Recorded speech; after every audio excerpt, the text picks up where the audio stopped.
کہا وہ عمل یہ ہے کہ میں پہلے زمانے میں قلم و دوات ہوتے تھے، ہے نا، دوات میں قلم ڈالتے تھے اور قلم سے جو ہے لکھتے تھے.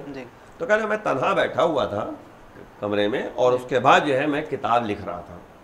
تو کتاب لکھنے سے پہلے میں نے قلم جو ہے دوات میں ڈال دیا اور میں قلم سے اٹھا کر جو ہے میں لکھنا شروع کر رہا تھا. تب تک ایک مکھی آ کر قلم کی نوک پہ بیٹھ گئی. اب قلم کی نوک پہ جیسے مکھی بیٹھی میں نے وہیں پہ ہاتھ روک لیا اور یہ سوچ کر کہ یہ اللہ کی مخلوق ہے اور پیاسی ہے تو میں نے وہیں قلم روک دیا. اور اس کے بعد جب قلم روک دیا خود سے مکھی جب اڑ گئی تو میں نے پھر جو ہے دوات میں قلم ڈال کے اس کا پھر لکھنا شروع کر دیا. صرف یہ چھوٹا سا عمل تھا اور اللہ کو اتنا پسند آیا وہ عمل کہ وہ ذریعہ نجات بن گیا. اب آپ غور کیجیے، چھوٹا سا عمل ہے یہ، صرف میں نے سوچا تھا کہ اللہ کی مخلوق ہے، پیاسی ہے، میں نے قلم روک دیا تھا ایک لمحے کے لیے جب تک خود سے مکھی اڑ نہیں گئی. تب آپ بتائیے ایک چھوٹا سا عمل اللہ کو اتنا پسند آیا کیونکہ اللہ کے لیے کام انجام دیا نا، اخلاص اس میں تھا، ایسا اخلاص کہ وہاں پہ کوئی دوسرا تو تھا ہی نہیں اور نہ انہوں نے کسی کو بتایا، لیکن اللہ کو بہت زیادہ پسند آیا عمل. تو اس لیے ضرورت اس بات کی ہے کہ ہم سمجھیں اور سوچیں کہ کیسے ہمیں زندگی بسر کرنی ہے. چھوٹا سے چھوٹا عمل اللہ کتنا پسند آئے گا کچھ پتہ نہیں. ہم راستے میں جا رہے ہیں، کہیں کیلے کا چھلکا پڑا ہوا ہے، ہم اگر جو ہے یعنی اٹھا کر کیلے کے چھلکے کو یعنی کنارے کر دیں اس نیت کے ساتھ کہ اللہ کی مخلوق ہے، کہیں پھسل نہ جائے، چوٹ نہ لگ جائے، تو واقعی یہ ذریعہ نجات بن جائے گا. یعنی یہاں پر بات یہ ہو رہی ہے کہ اس سے ہمیں یہ سیکھ ملتی ہے کہ اگر ہم اس عمل کو خلوص کے ساتھ اور بہت ہی زیادہ عبادت کے ساتھ اس کو کریں کہ ہم اس کو عبادت سمجھیں اور اس میں ریاکاری ذرہ برابر نہ ہو، شو آف ذرہ برابر نہ ہو، تو وہ عمل قبول ہوتا ہے، یقیناً قبول ہوتا ہے، بالکل قبول ہوگا. اللہ کے لیے ہو، اللہ کے لیے ہو. نماز پڑھتے ہیں اللہ کے لیے پڑھیں، یہ دکھاوا نہ ہونا چاہیے. اب جیسے بعض دفعہ جو ہے ہم لوگ کی بہت ہی کوتاہیاں ہوتی ہیں. کوتاہیاں کیا ہیں؟ اب چھوٹی سی مثال دے دو آپ کو کہ ٹھیلا مونگ پھلی کا ہے، مونگ پھلی کا ٹھیلا کھڑا ہوا ہے، ہم میں سے کوئی شخص پہنچتا ہے، مونگ پھلی 2-4 اٹھایا اور کھانے لگا. بھائی کتنے کی ہے؟ کہا اتنے روپے کی 100 گرام ہے مثلا. تو ہم نے 2-4 مونگ پھلیاں تو کھا لی، ہمارے اچھی نہیں ہے، چلے گئے آگے. اس بیچارے کی جو ہے غریب اس 2-4 مونگ پھلی کی جو قیمت ہے وہ بھی ادا کرنا پڑے گی. جی بالکل ادا کرنا پڑے گی. میں اکثر جو کہتا ہے جب ایسے کہتے ٹھیلے پہنچتا تو بھیا کتنے کی ہے، کھا کے دیکھ لیجیے. ہم نے کہا بھائی کھانا نہیں ہے، پہلے تول دو اس کے بعد ہم کھائیں گے. یعنی مطلب کہنے کا یہ ہے کہ ہم کسی کو ایک ذرہ برابر بھی نقصان نہیں پہنچا سکتے. اور اس کو جو ہے اگر مثال سوچے انسان کی 10 افراد بھی اگر جو ہے دن بھر میں 5-5 مونگ پھلیاں اس کی کھا لیں گے تو 50 مونگ پھلیاں اس کی چلی جائیں گی. اور غریب جو ہے ٹھیلا لگایا ہوا ہے کمانے کے لیے، ہم جو ہے اس کو نقصان پہنچا رہے ہیں. وہ غریب جو ہے بول نہیں پا رہا ہے کیونکہ آپ بڑے آدمی ہیں. تو مقصد کہنے کا یہ ہے کہ ہمیں صرف للہ، اللہ کے لیے کام انجام دینا ہے اور کسی اور کے لیے نہیں. جب ہم اللہ کے لیے کام کریں گے تو اللہ ہمیں دنیا میں بھی دے گا اور آخرت میں بھی دے گا.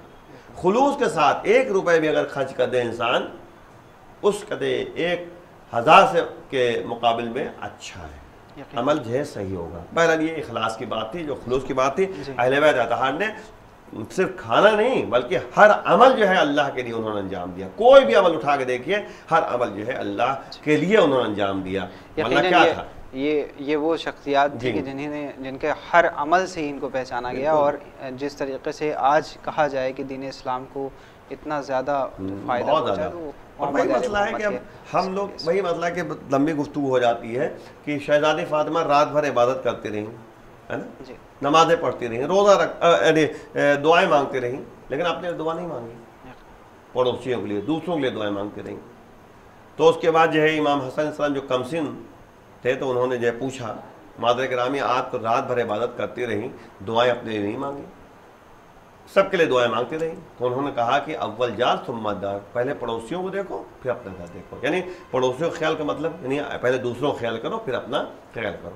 اسی لیے جو ہے کہتے ہیں کہ یہاں تک میں جلدی صاحب کے سامنے ایک حدیث نقل کر دوں کیونکہ وہی مسئلہ ہے کہ بات زیادہ ہے لیکن مطلب جلدی صاحب کے سامنے کہ ایک حدیث ہے جو رسول کی طرف سے ہے کہ فرما رہے ہیں کہ من افضل الاعمال عند اللہ ابراد الکباد الجارہ، اور یعنی عند اللہ ابراد الکباد الحارہ، یعنی بہترین عمل جو ہے اللہ کے نزدیک جو ہے وہ یہی ہے کسی کے دل کو ٹھنڈک پہنچانا،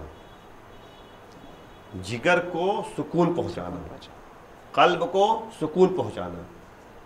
اگر یعنی گرم ہے، جیسے ہوتا نہیں کہ انسان پریشان رہتا ہے تو کھولنے لگتا ہے دل، اس کا جگر کھولنے لگتا ہے، تو ہم کسی طریقے سے اس کے جگر کو، اس کے دل کو ٹھنڈک پہنچا دیں، سکون پہنچا دیں. زبان کے ذریعے بات کر کے ہونا تو بات کر کے، پیسے سے لیے پیسے کے ذریعے، کھانے کے ذریعے ہو تو کھانے کے ذریعے پہنچا دیں. یہ اللہ کو بہت پسند آتا ہے عمل. اور اس کے بعد جلدی سے بتائیں وَإِشْبَاعُ الْكِبَادِ الْجَائِعَ، جو بھوکا ہے اسے تم کھلا دو، پیٹ بھر کے کھلاؤ. اشباع مانے ہوتا ہے پیٹ بھرنا، تو اس کو پیٹ بھر کے کھلاؤ. یہ اللہ کو بہت پسند ہے. تو اب اس میں دیکھیے کہیں یہ تو نہیں لکھا کہ مومن ہو یا مسلمان ہو، یعنی کہا ہے کہ تم جو ہے جو بھی ہو اسے تم پیٹ بھر کے کھانا کھلاؤ. یہاں تک کہ جانور بھی اس میں شامل ہیں، مسلمان غیر مسلمان سب شامل ہیں. یعنی آپ غور کیجئے کہ اتنا زیادہ اہمیت دی گئی ہے دوسروں کا خیال کرنا. اسی لیے جو آپ دیکھیں امام جعفر صلی اللہ علیہ وسلم جو ہیں سب کو روٹیاں دیتے جا کے، سب کو، یعنی چاہے مسلمان ہو چاہے غیر مسلمان ہو، سب کو جا کے روٹیاں تقسیم کر کے آتے تھے رات کے سناٹے میں چھڑے امام. یہ باقاعدہ روایت موجود ہے.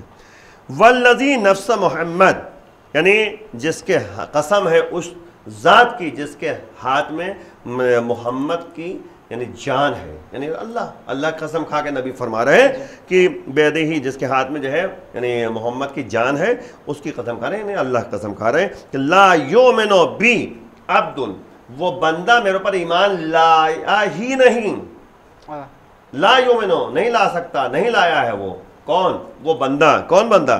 کہ یبیت شبعان، وہ رات پیٹ بھر کے سو جائے.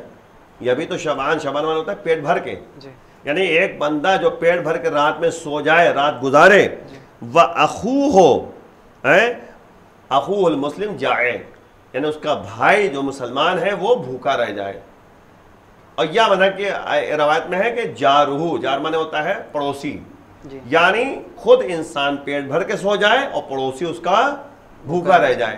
تو وہ نبی پر ایمان لایا ہی نہیں. اس لیے روایت میں واقعہ موجود ہے کہ وہ شخص مومن ہے ہی نہیں جو یعنی خود پیٹ بھر کے سو جائے لیکن پڑوسی اس کا بھوکا رہ جائے. بس جلدی سے آپ کے سامنے یہ باتیں جو ہے جو پچھلی تھیں بیان مختصر ہے صحیح لیکن بیان کر دی گئی. آج کی بات آپ کے سامنے جلدی سے آپ کے سامنے 2-4 منٹ جو بھی رہ گئے ہیں کہ پروردگار کہہ رہا ہے کہ اہل بیت اطہار کی طرف سے یہ بیان کیا جا رہا ہے کہ ہم اہل بیت وہ ہیں کہ ہم تو اپنے رب سے، اپنے پروردگار سے ایک اداس اور ہولناک دن سے ڈرتے ہیں.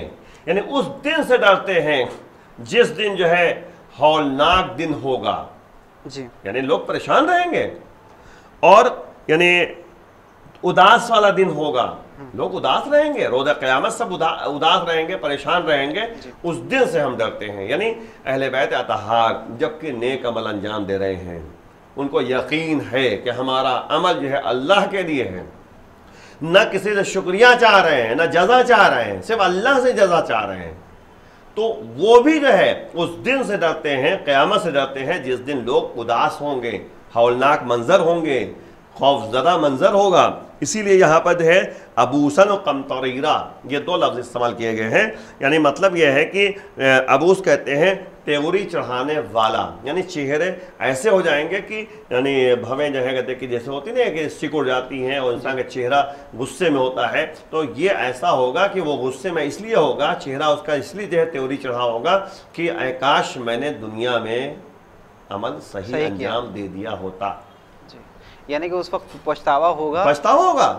اسی لیے قرآن میں موجود ہے کہ یعنی جب حساب کتاب کا دن ہوگا تو سب کے سامنے وہ کہے گا، یہ کہے گا اے کاش میں خاک بن جاتا، اے خاک میں مٹی بن جاتا. یہ باقاعدہ قرآن کے جملے ہیں، روز قیامت یہ کہے گا. اور سب سے اہم مسئلہ یہ ہے کہ پھر شیطان وہی نظر آئے گا سامنے.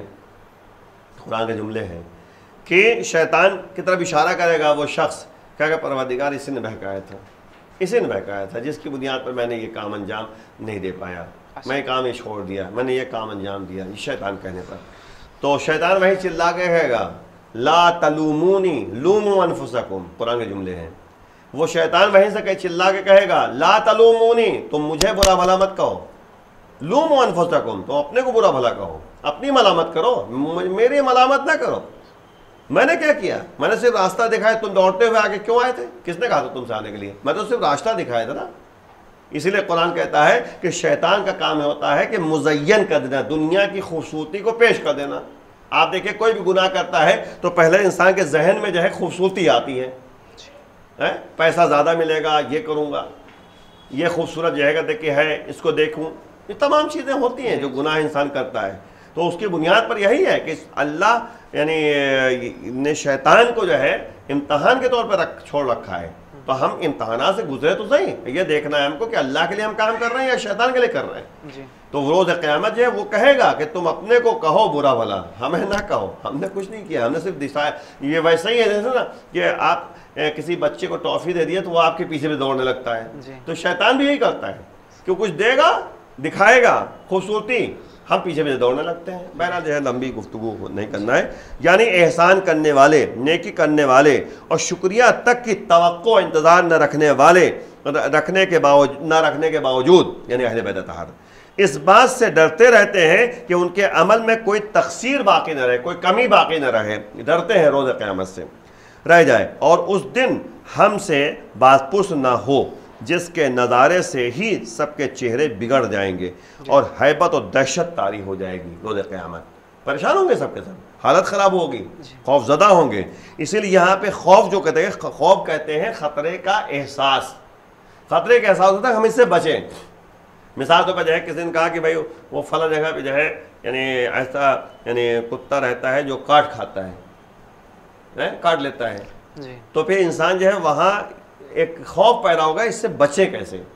اس سے بچنے کے لیے جو ہے وہ یعنی اپنا جو ہے چارہ گوئی کرتا ہے، سوچتا ہے کیسے بچا جائے، کیونکہ جو ہے اس نے کسی کاٹ لیا تھا، تو اب کاٹ لیا تھا تو کہیں ہمیں نہ کاٹ لے، اس طریقے سے۔ تو ویسے روز قیامت ہے کہ یعنی روز قیامت ایک ہولناک منظر ہوگا، وہاں پہ جو ہے حساب و کتاب کا دن ہوگا، اس دن غل و زنجیر میں جکڑ دیا جائے گا، اس دن جو ہے آ کے شعلوں میں جو ہے ڈال دیا جائے گا، تو اس سے بچنے کے جو ہے تمام امور انجام دیں۔ یہ خوف زدہ رہنا، ہم ڈریں اس لیے کہ ہم کہیں ایسا نہ ہو کہ کوئی ایسا عمل انجام پائے جس سے ہم اس میں شامل ہو جائیں۔ اسی لیے جو ہے قرآن کی آیت ہے کہ وَيَرْجُونَ رَحْمَتَهُ، یہ جو یعنی صحیح معنوں مومن ہوتے ہیں، متقین ہوتے ہیں، اللہ والے ہوتے ہیں، یہ اللہ کی رحمت کے امیدوار رہتے ہیں، لیکن صرف امید نہیں ہے بلکہ یخافون عذابہ، اور وہ ڈرتے ہیں اللہ کے عذاب سے۔ دونوں باتیں دنیا میں اگر انسان زندگی بسر کر رہا ہے تو خوف اور رجا کے درمیان زندگی بسر کرے، امیدوار بھی رہے اور خوف زدہ بھی رہے۔ یہ نہ ہو کہ کہ بالکل رحمت پروردگار کے سرشار ہو گئے کہ ہم کچھ بھی کرتے رہے اللہ کی رحمت ہم پر نازل ہوگی، اور پھر ڈرے اتنا کہ ہم کچھ بس چلتے رہیں ایسے کہ اللہ کی رحمت اور ہر چیز میں اس میں یہ ہوگا کہ ہر چیز میں شک ہونے لگے گا کہ یہ قبول ہوا کہ نہیں ہوا، یہ کیا کہ نہیں کیا۔ اس لیے جو ہے بس دونوں درمیان پر خوف رجا، اور رجا کہتے ہیں امید اور خوف کہتے ہیں ڈر، یعنی ہمیں امید کو بھی ساتھ رکھنا ہے اور اس کے ساتھ ساتھ خدا کا خوف بھی رکھنا ہے۔ اسی لیے جو ہے ایک جملہ آخر میں کہتے ہوئے کہ قرآن نے یہ کہا ہے کہ انما یخشى اللہ من عبادہ العلماء، بندگان خدا میں صرف وہی لوگ ڈرتے ہیں، صرف کہا ہے اللہ نے، انما کا لفظ استعمال کیا ہے، جو علماء ہیں، یعنی علماء ہی جو ہے اللہ سے خوف زدہ رہتے ہیں۔ صحیح معنوں میں اللہ سے ڈرنے والے افراد علماء ہوتے ہیں۔ وجہ کیا ہے اس کی؟ اس لیے علماء کا مطلب ہوتا ہے علم حاصل کرنا۔